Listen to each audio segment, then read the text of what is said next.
పంటల సాగులో కలుపు నివారణ కీలకం. వరిలో ఈ సమస్య మరీ ఎక్కువగా ఉంటుంది. ప్రస్తుతం తెలుగు రాష్ట్రాల్లో వరి లేత దశలో ఉంది.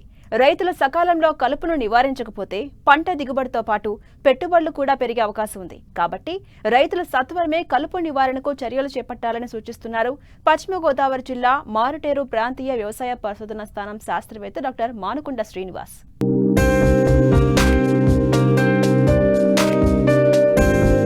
తెలుగు రాష్ట్రాల్లో చాలా చోట్ల యాసంగి వరి నాట్లు పడ్డాయి. ఇంకా అక్కడక్కడా వేస్తున్నారు.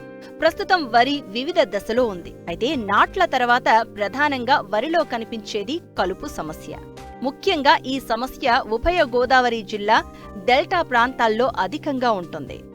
నారు విత్తిన 15 రోజులకే వరితో పాటు కలుపు కూడా వేగంగా పెరుగుతుంది. ప్రస్తుతం వివిధ దశల్లో ఉన్న వరిలో చీడపీడల వ్యాప్తితో పాటు కలుపు కూడా అధికంగా ఉన్నట్లు శాస్త్రవేత్తలు గుర్తించారు. రైతులు సకాలంలో కలుపును నివారించకపోతే పంట దిగుబడితో పాటు కూలీల ఖర్చు కూడా పెరిగే అవకాశం ఉంది. మరోవైపు కలుపు నివారణకు రైతులు యూరియాలో కలుపు మందులను కలిపి చల్లుతూ ఉంటారు.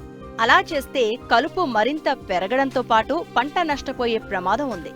అయితే ఈ కలుపును ఏ విధంగా అరికట్టాలో రైతులకు తెలియజేస్తున్నారు పశ్చిమ గోదావరి జిల్లా మారుటేరు ప్రాంతీయ వ్యవసాయ పరిశోధనా స్థానం శాస్త్రవేత్త డాక్టర్ మానుకొండ శ్రీనివాస్. మనకేంటంటే నాట్లు గత నెల అంటే జనవరి నెలాఖరు వరకు మనకు నాట్లు పూర్తవడం జరిగింది చాలా ప్రాంతాల్లో. అంటే మనం జనవరి మొదటి నుంచి జనవరి నెలాఖరు వరకు వివిధ ప్రాంతాల్లోనే నాట్లు పూర్తయి ఇప్పుడు మనకి పిలక దశలో ఉంది. అదేవిధంగా కొన్ని లేతాకు దశలో ఉన్నాయి. జస్ట్ ట్రాన్స్ప్లాంట్ అయినాయి అంటే 10-15 రోజులు అయిన నాట్లు అయినవి కూడా ఉన్నాయి. కాబట్టి మనం అక్కడక్కడ గమనించింది ఏంటంటే ముఖ్యంగా జింకు ధాతు లోపం అనేది ప్రధానంగా గమనించడం జరిగింది. అదేవిధంగా కొన్ని పోషక ధాతు లోపాలు కూడా మనం గమనించడం జరిగింది. మరి ముఖ్యంగా కొన్ని ప్రాంతాల్లో అయితే కలుపు సమస్య కూడా గమనించడం జరిగింది. కాబట్టి నాట్లు వేయక ముందు నుంచి నాట్లు వేసిన తర్వాత వరకు కూడా మనకు ప్రధానంగా ఉండే సమస్య మన ఉభయ గోదావరి జిల్లా ప్రత్యేకించి కలుపు సమస్య అనేది ఎక్కువ ఉంటుంది.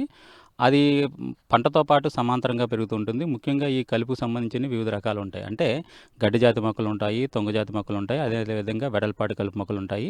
అదేవిధంగా ప్రధానంగా ఏంటంటే మనకి చేలో ఇప్పుడు నీరు ఎక్కువ ఉండే ప్రాంతాలు ఉంటాయి. కాబట్టి మార్సీలే కానీ గుర్రపడక కానీ ఇట్లాంటి కలుపు కూడా విపరీతంగా అక్కడక్కడ ఎక్కడైతే నెగ్లెక్టెడ్ ఫార్మర్స్ అంటే యాజమాన్యం సరిగా చేయని రైతు పొలాలు ఉన్నాయో వాటిల్లో కూడా మేము గమనించడం జరిగింది. ముఖ్యంగా ఏంటంటే రైతు వారి యూరియాతో కలిపి కానీ లేదంటే ఏదైనా గడ్డి మందు తీసుకొచ్చి దాంతో కలిపి యూరియాతో కానీ పురుగు మందులో కానీ కలిపి చేయడం జరుగుతుంది. దానివల్ల ఏంటంటే కలుపు ఉధృతి పెరగడంతో పాటు కంట్రోల్ అనేది అవ్వదు. ఎందుకంటే కలుపు మందు ఉద్దేశించి ప్రత్యేకించి తయారు చేసింది ఏ రకమైన రసాయన మందులతో కలవదు. అది ప్రత్యేకించి పూర్తిగా కలుపు మందుని సెపరేట్గా వేసుకోవాల్సి ఉంటుంది. దాంట్లో మనకి రైతువారి ఇట్లాంటి కలపడానికి ఇబ్బంది ఉందనే ఉద్దేశంతో గుళికల రూపంలో కూడా కలుపు నివారణ మందులు దొరుకుతున్నాయి.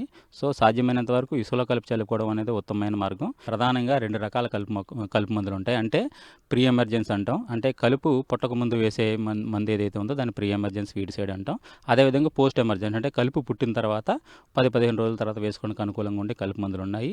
ముందుగా ప్రీ ఎమర్జెన్స్ వీడిసైడ్ అనేది మనం ఇప్పుడున్న పరిస్థితుల్లో రికమెండ్ చేయడం జరుగుతుంది. దానికి ప్రీ ఎమర్జెన్స్ మందుల కింద ఆక్సా డయార్జెల్ అని బయట టాప్ స్టార్ అని రకరకాల పేర్లతో దొరుకుతుంది.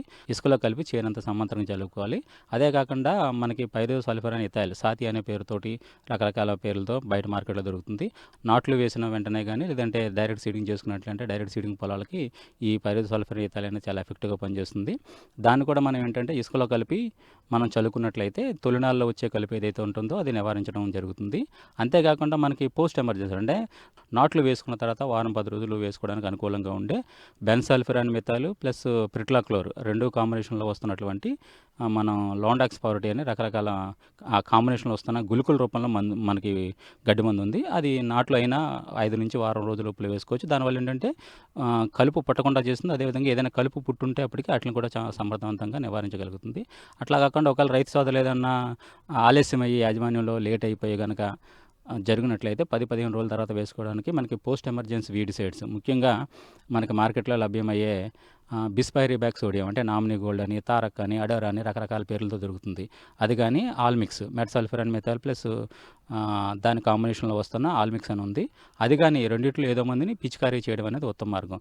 నామినీ గోల్డ్ కానీ ఆల్మిక్స్ కానీ వాటిని మనం ఎకరానికి 200 లీటర్ల ద్రావకం కింద తయారు చేసుకొని దాన్ని చేనంతా ముఖ్యంగా కలుపు మొక్కలు బాగా తడిసేలా పిచికారీ చేసినట్లయితే మనం కలుపు సమర్థవంతంగా నివారించడానికి అవకాశం ఎక్కువ ఉంటుంది. రైతులు పంటలకు అధికంగా కాంప్లెక్స్ ఎరువులు అందించడం వల్ల మొక్కలకు ప్రధాన పోషకాలు మాత్రమే అందుతాయి, సూక్ష్మ పోషకాలు లభించవు. గతంలో పశువుల ఎరువు, కోళ్ల ఎరువు వంటి సేంద్రియ ఎరువులతో పాటు వేప చెక్క, గానుగ చెక్క వంటి సేంద్రియ పదార్థాల్ని ఎక్కువగా అందించేవారు. వీటి ద్వారా నేల సారవంతంగా ఉండి మొక్కలకు సరిపడినంత సూక్ష్మ పోషకాలు లభించేవి. అయితే ఇప్పుడు సేంద్రియ ఎరువుల వాడకం తగ్గిపోయింది. దీనివల్ల చాలా పంటల్లో సూక్ష్మ పోషక లోపాలు బహిర్గతమై దిగుబడులు తగ్గుతున్నాయి. కాబట్టి శాస్త్రవేత్తల సూచనలు పాటించి సమగ్ర యాజమాన్యం చేపట్టాలి. జింకు ధాతు లోపం అనేది కూడా చాలా ప్రాంతాలు మేము గమనించడం జరిగింది. సాధారణంగా ఈ జింకు ధాతు లోపం సమస్య ఎక్కువ వచ్చే అవకాశం ఉంటుంది. అదేంటంటే మనకి ఆకు నుంచి మూడో ఆకు కానీ నాలుగో ఆకు కానీ బాగా బిరుసుబారిపోయి దాని మీద తుప్పు రంగు మచ్చలు ఏర్పడి పీకినప్పుడు కానీ విరిసినప్పుడు కానీ చిన్నపాటి శబ్దం చేస్తూ ఉంటుంది. దానివల్ల ఏంటంటే మనం ఎన్ని టన్నుల యూరియా కానీ, ఎన్ని టన్నుల డిఏపీ కానీ, ఎన్ని టన్నుల సూపర్ కానీ వేసినప్పటికీ కూడా భూమిలో ఉండి పోషకాలను తీసుకోకుండా ఈ జింకు ధాతు లోపం అనేది అడ్డుపడడం వల్ల పోషకాలను తీసుకోగలగా మొక్క అనేది గిడసబారిపోతుంది, ఎదుగుదల సరిగా ఉండదు.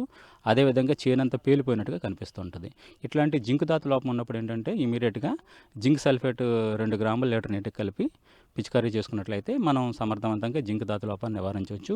ముఖ్యంగా ఇప్పుడు మనకి నాట్ల నుంచి పిలక దశలో ఉంది, అంటే పిలక పుట్టే దశలో ఉందంటే నాట్లో ఖచ్చితంగా మ్యూరేట్ ఆఫ్ పొటాష్ అంటే పొటాష్ని ఖచ్చితంగా వాడాలి.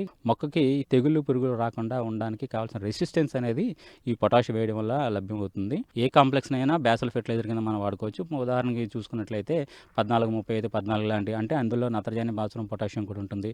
అట్లాంటివి వేసుకోవచ్చు. అదేవిధంగా 20-20 కానీ అట్లాంటివి వేసుకోవచ్చు. అలాగే డిఏపీ గట్రా వేసుకోవచ్చు. ఈ మధ్యకాలంలో మనకి నానో యూరియా అనేది కూడా బయట మార్కెట్లో బాగా లభ్యమవుతుంది.